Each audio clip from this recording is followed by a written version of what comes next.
దేవుని దూషించి మరణము అయిపో అని చెప్తుంది. ఆ మాట ఇంకా దేవుణ్ణి పట్టుకునే ఉంటావా? దేవుడు ఇంకా నీకు ఏదైనా చేస్తాడని అనుకుంటున్నావా? ఇంకా నీ జీవితంలో ఏదైనా జరుగుతుంది అని అనుకుంటున్నావా? నీ జీవితంలో ఏదైనా జరుగుతుంది అనే ఆశ ఇంకా ఉందనుకుంటున్నావా? లేదు లేదు, ఏమి జరుగుతుందని ఇంకా ఆశపడుకో. దేవుడు నీ జీవితంలో ఏదో చేస్తాడని ఎదురు చూడకో. దేవుని దూషించి నువ్వు చనిపో అని చెప్తుంది. అంతా అయిపోయింది, ఇంక నీ జీవితంలో ఏమీ లేదు అని అనుకోవద్దని ఈ రాత్రి మాటలు నేను మీకు తెలియచేస్తున్నాను. స్తోత్రం, హల్లెలూయా.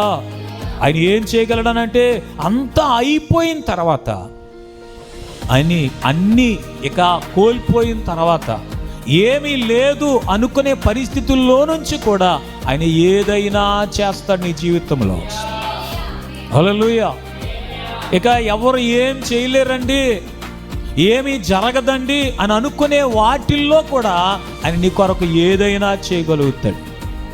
అందుకనే నీ నిరీక్షణ విడిచిపెట్టొద్దు, నీ నమ్మకాన్ని కోల్పోవద్దు.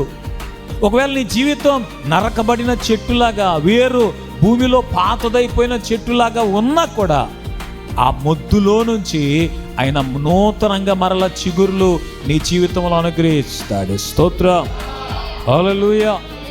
యోబు జీవితాన్ని అలాగే చేశాడు.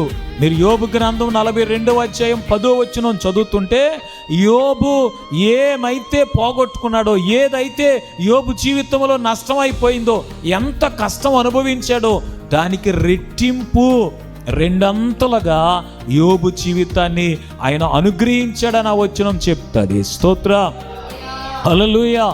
ఒకవేళ నీ జీవితం ఇప్పుడు అంతా బూడిదైపోయిందండి, అంతా ఇక ఏమీ లేదు, అంతా స్మాష్ అంటుంటారు కదా, అంతా కాలిపోయింది, అంతా పోయింది, మొత్తం అయిపోయింది, ఏమీ లేదు అంటుంటారు కొంతమంది.